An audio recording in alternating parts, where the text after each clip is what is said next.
Alors, point de départ de cet aller simple ici en Bourgogne, le château de Couches avec surtout ce panorama typiquement bourguignon. C'est vallonné, il y a de la vigne et bien sûr de la vieille pierre. La tour date du XIIe siècle et les logis du XIVe. Alors, les allées simples, ce sont bien sûr des rencontres. On va commencer avec Patricia, la maman, Maxime, le fils. Il y a toute la famille autour de la passion des belles choses et notamment des belles voitures de collection. Ce nouveau voyage en plein cœur de la Bourgogne s'annonce haut en couleur. En mini-voiture, en légende de course ou en pépite japonaise. J'adore ta caisse, c'est super. Les Bourguignons aiment tout ce qui roule, qu'importe la vitesse. C'est un peu l'éloge de la lenteur. Alors en route pour cette nouvelle balade à l'accent rétro.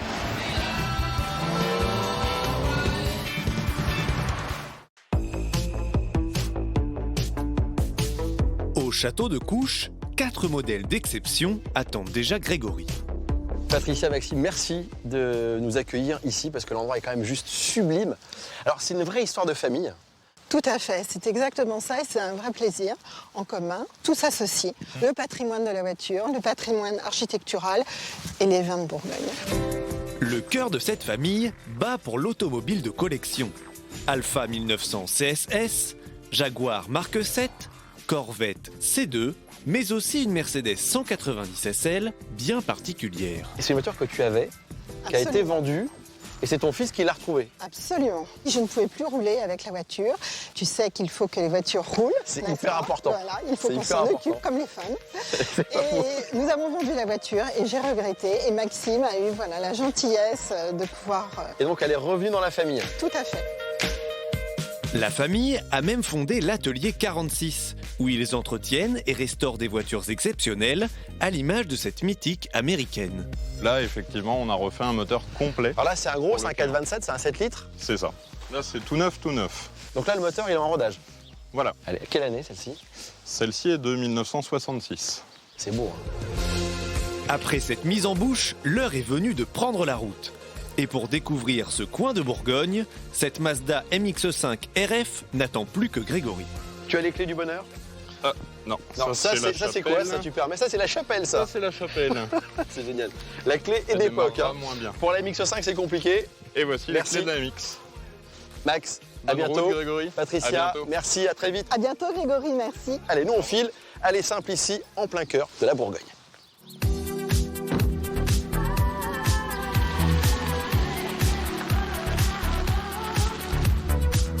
Alors prendre le volant d'une MX-5, personnellement j'en ai eu 4. Alors je les connais par cœur et c'est toujours un gros kiff. Alors celle-ci c'est la 4e génération, plus de 30 ans de carrière et puis il y a souvent eu des éditions spéciales. Celle-ci elle est ultra limitée, 110 exemplaires, c'est la Seiza.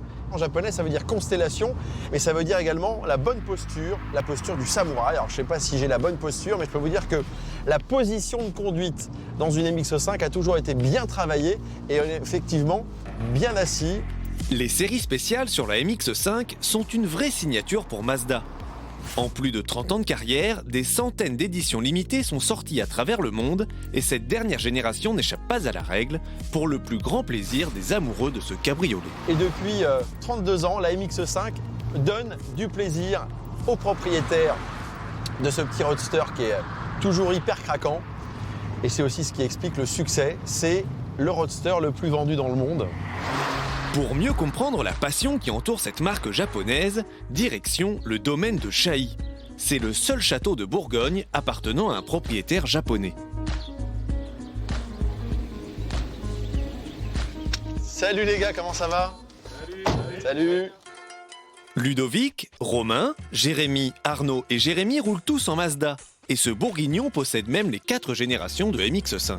Qu'est-ce qui fait pour toi l'ADN de cette voiture? C'est petit, c'est léger, propulsion, il y a juste 2 places, c'est bien positionné. Il y en a d'autres, mais elles n'ont jamais réussi à doubler les MX. Ludovic possède lui une rarissime 323 GTR. Ça sort en quelle année ça? 92, entre 92 et 94. Ah donc c'est extrêmement oui. court en plus. Après, le problème, c'est qu'elle n'a pas vraiment réussi en rallye. Donc c'est pour ça qu'elle n'est pas vraiment connue. Il y en a eu combien? 2200 dans le monde, dont 200 numérotées françaises. MX6, alors c'était un côté un peu bourgeois sportif. Parce que tu as moteur 6 cylindres là-dedans. C'est ça, ouais. C'est un V6. V5, V6, ouais. Et puis bah, moi, ce que j'ai aimé à la base, c'est surtout la ligne. Ouais, c'est joli. Hein. Et puis à rouler, c'est super souple. Ah bah complètement.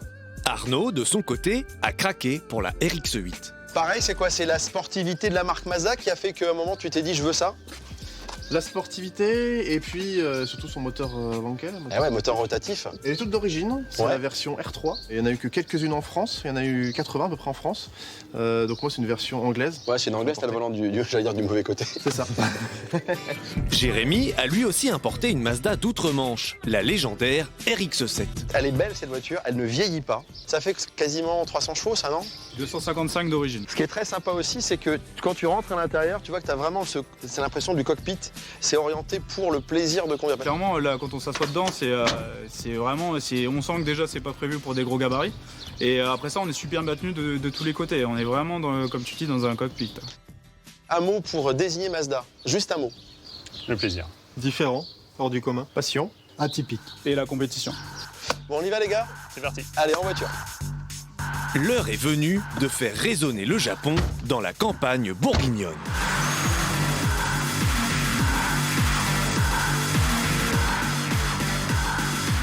Ça fait quel poids ça? 1 tonne 210. Ah, c'est léger. 1 tonne 210 pour une 4 roues motrices? Oui. Oh là là. Bah, c'est vrai qu'en plus, l'embrayage hydraulique, ça aide tout. Comme la direction assistée, je sais que... Ouais, c'est bien. Si tu veux, c'est pas archaïque. Ouais. Elle est de 80, tu m'as dit 13? 93, oui.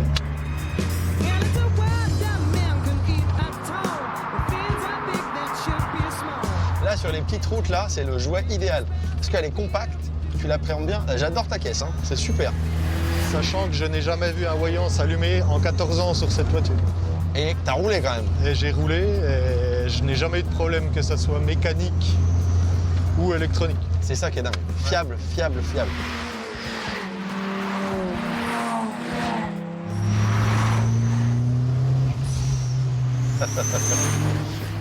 Ça fait un sacré barouf.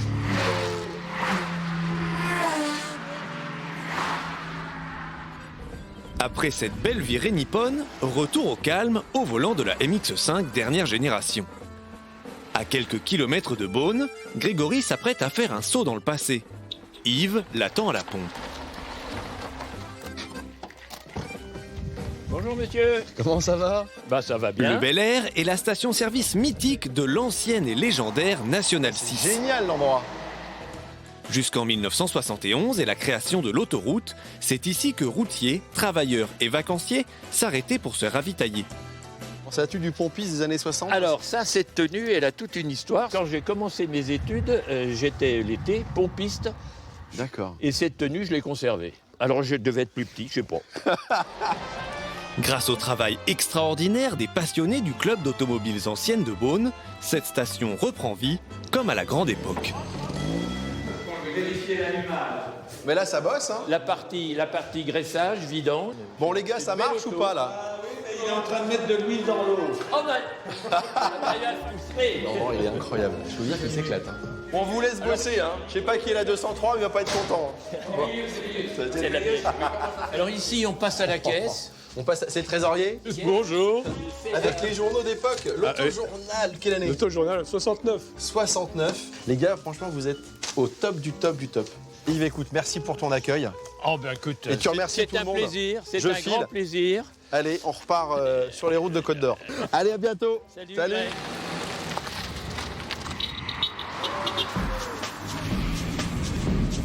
Après cette pause rétro, il est temps de reprendre la route, direction Chenôve, en périphérie de Dijon.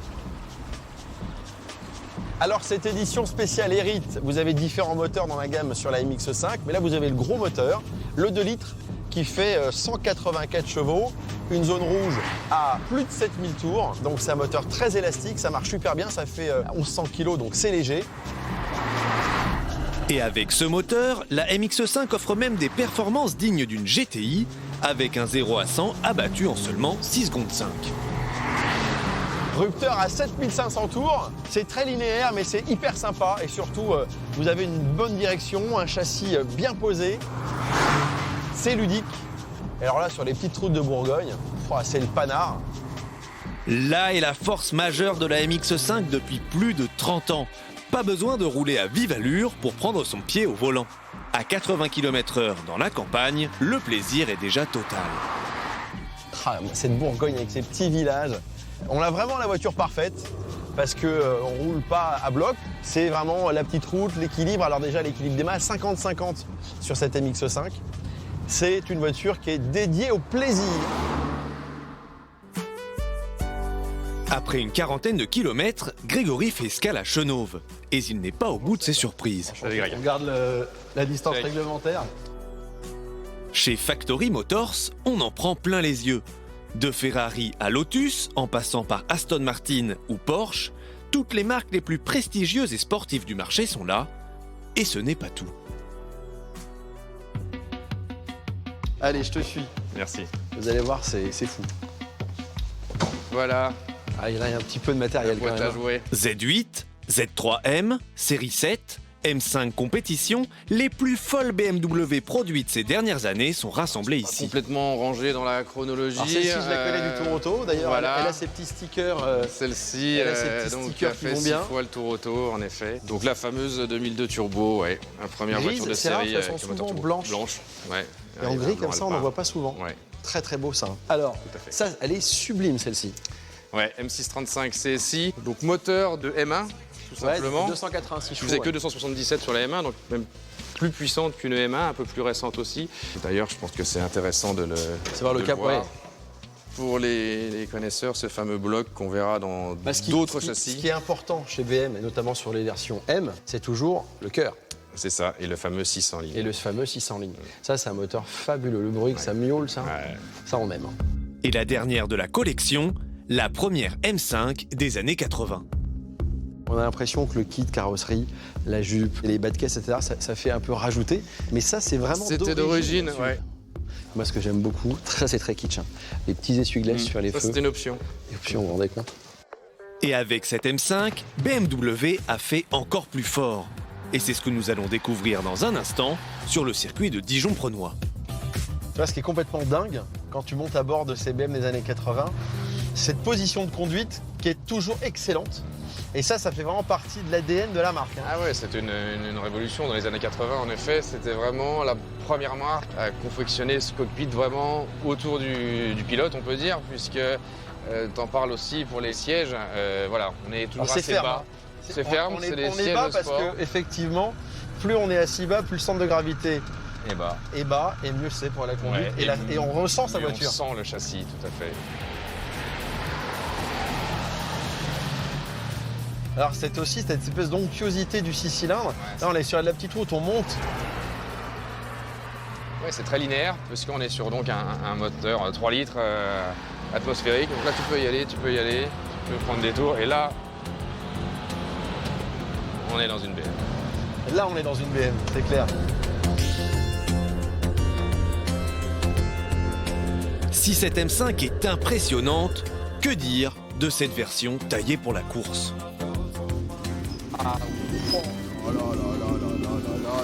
Ça c'est surprise. Hein. La machine de guerre qui nous a... Et c'est une vraie ça. Hein. Ah ça c'est une vraie. C'est celle qui a fait le championnat en 1985 avec Marc Sour. Tu vois, c'est encore marqué. Elle est dans sa déco, dans sa Dans config. sa déco, dans son jus surtout d'origine. C'est-à-dire que la voiture n'a jamais été restaurée, n'a jamais été repeinte. Et là ça sort combien de chevaux là? Parce qu'on est en Atmo toujours. Hein. Toujours en Atmo, 460 chevaux. Donc ils ont gagné quasiment 200 chevaux par rapport au bloc de série puisque c'est voilà, c'est un montage usine. Bon, il n'y a plus qu'à, hein. J'enlève la veste et puis je mets le casque. Allez, c'est parti. Et maintenant, en piste.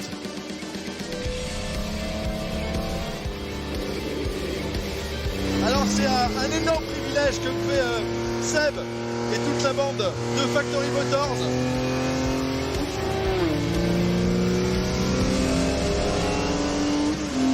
Oh, qu'est-ce que ça marche. Alors bien sûr, là il n'y a pas d'ABS, il n'y a pas de direction assistée. Je peux vous dire que c'est un camion. Allez, sortie de courbe. On débraque.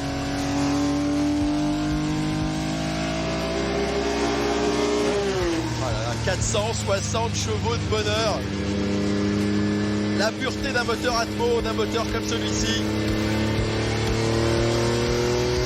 Je peux vous dire dire qu'avant que l'électrique nous donne autant de sensations, il va se passer encore quelques dizaines d'années. Hein.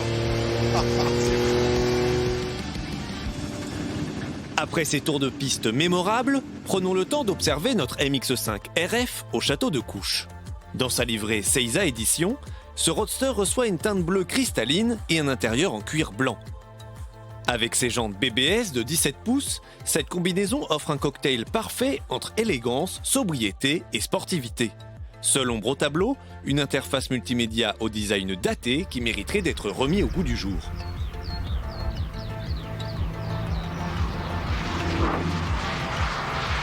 Sur la MX5, vous avez, vous savez, deux silhouettes possibles.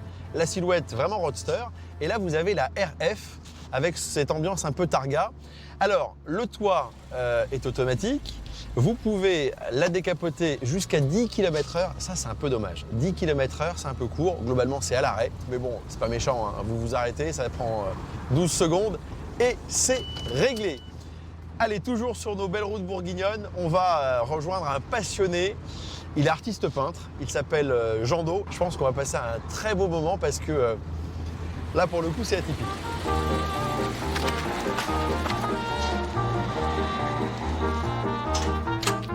Il y a quelqu'un? Oui, il y a du monde. Salut Grégory. Comment vas-tu? Eh ben bien, et toi? Super. Jean Do est peintre en lettres décorateur. Il redonne une âme ancienne aux véhicules d'époque. Je suis après la 203 fourgonnette pour un de mes clients. C'est super rare, c'est super beau, belle restauration. Elle est belle, ouais. T'es l'anti-sticker en fait. Ah ben, parle pas de choses qui fâchent, sinon tu sors, attention. Hein. Et t'es parti de là-dessus? C'est quoi, c'est une ancienne pub? C'est un décor que j'ai retrouvé dans mes archives. Le combat, c'est d'essayer de sortir quelque chose d'original, de cohérent, pour que tout paraisse authentique et puis pour que tout le monde soit fier du travail. Ah ouais. Cette Renault Juva 4 est l'une des dernières œuvres de l'artiste. Ouh là là, qu'elle est belle. T'as fait un boulot magnifique. Ça, c'est combien d'heures ou combien de jours de travail? En général, j'essaie de les garder sur une semaine à l'atelier. Une semaine, c'est tout? Oui. Moi, je travaille qu'à l'ancienne, je n'ai pas d'ordinateur, j'ai rien. Puis de toute façon, notre métier de la lettre, si tu veux, c'est dessiner des lettres. Cette forme-là de R, je l'ai inventée. Moi, c'est un coup de crayon et un coup de pinceau qui me permettent d'avoir ce côté manuel et original. Cette écriture-là, c'est la mienne. En plus de la peinture, Jean Do est également un grand amoureux de voitures, plutôt étonnantes. Et il a d'ailleurs préparé une surprise pour Grégory. Mais en attendant, c'est l'heure du bilan pour cette MX5. Alors au chapitre très bonne surprise de cette MX5, eh bien, on a une consommation de moins de 8 litres. Et je peux vous dire qu'on a roulé, hein. Moi je me suis fait plaisir, je n'ai pas regardé la consommation. Eh bien, c'est un véritable moineau. Et une sportive qui consomme moins de 8 litres, c'est plutôt rare. Alors vous allez me dire combien? Eh bien, combien ça coûte? Un peu plus de 40 000 € pour cette édition spéciale, avec tous les équipements, l'intérieur cuir qui est très très beau, la peinture qui est spécifique. Vous avez, avant l'heure, déjà un collector. Pour terminer cet aller simple, Grégory est au pied du château du Breuil. Et ce qui l'attend s'annonce totalement improbable. 10 heures, moi je suis ponctuel, hein. Tapante.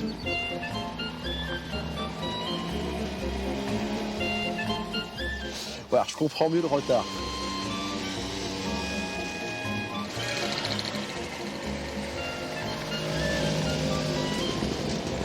Franchement, bravo. Écoute, on était à fond, chef, on pouvait pas faire mieux. Franchement, bonjour à tous. Autour de notre artiste Jean Do, d'autres passionnés de mini-voitures.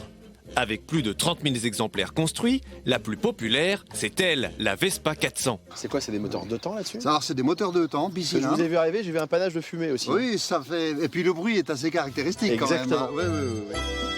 Mais il y a aussi l'étonnante Moché. La vitesse avec ça, tu roules à combien? Ça prend 50 sur le plat, mais vraiment plat, presque avec un filet de vent dans le dos. C'est du délire. Le prototype voisin. C'est l'idée de faire une voiture de l'après-guerre minimaliste. Ou encore le plus petit utilitaire français, le Solito. Et le moteur est monté directement sur la direction. Petit moteur de 125. Bon, ils ont le style, hein. Père et fils. Magnifique. On dirait un Messerschmitt, mais c'est français. C'est français, c'était fabriqué à côté de Lyon, à Villeurbanne, précisément. C'est un véhicule qui a été fabriqué à 300 exemplaires. Ah, c'est donc c'est super rare. Oui. c'est très rare. Enfant, on jouait dedans avec ma sœur et puis voilà. Et puis après, on l'a restaurée, on l'a remise en route, mais on l'a surtout laissée dans son jus pour... Elle a une patine incroyable. Voilà. Ils sont super beaux, vous avez une famille, ils sont magnifiques. Vous êtes venu avec laquelle? La Vespa 400, là, de 59. Alors celle-ci, elle est neuve par contre. Oui, elle a été restaurée il y a 7-8 ans. C'est confortable ou c'est inconfortable derrière? Ça va, c'est assez confortable, mais j'ai la tête un peu pliée. D'accord. Il faut décapoter. Faut décapoter. Voilà. Il y a une solution. Alors, moi, je rentre très bien, parce qu'en fait, on conduit les jambes allongées. Hein. Donc voilà. Ouais, il y a de la place en fait. Oui, oui.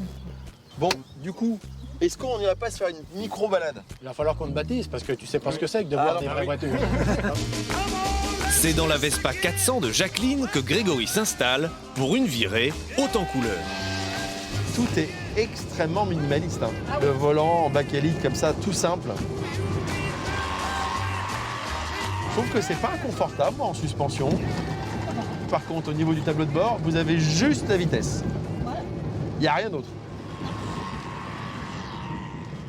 Pardon, je vais te... Ouais, c'est vrai que ça rajoute un peu de promiscuité cette voiture. Et oui, c'est ça aussi le monde des mini-voitures. Une sacrée dose de bonne humeur et surtout, chacun peut rouler tranquillement à son allure.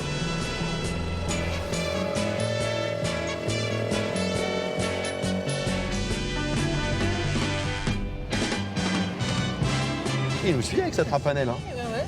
Bon, on roule pas vite, hein. On est à 35. Enfin, au compteur. Ouais, à ton compteur. J'ai l'impression qu'on est plutôt à 15 qu'à 35. Hein. C'est un peu l'éloge de la lenteur. Et c'est dans la ville du Creusot que se termine cet incroyable voyage en Bourgogne. Merci beaucoup pour cette balade. Mais je t'en prie, c'était un plaisir pour moi aussi. Il faut vraiment partager, donc on l'a vu, cette passion ici en Bourgogne, eh bien, c'est toujours 4 roues, un moteur et du plaisir. On vous invite à venir ici parce que les routes sont fantastiques, les gens sont adorables. Et puis en plus, on mange bien et puis le soir, on peut boire un petit godet fort sympathique.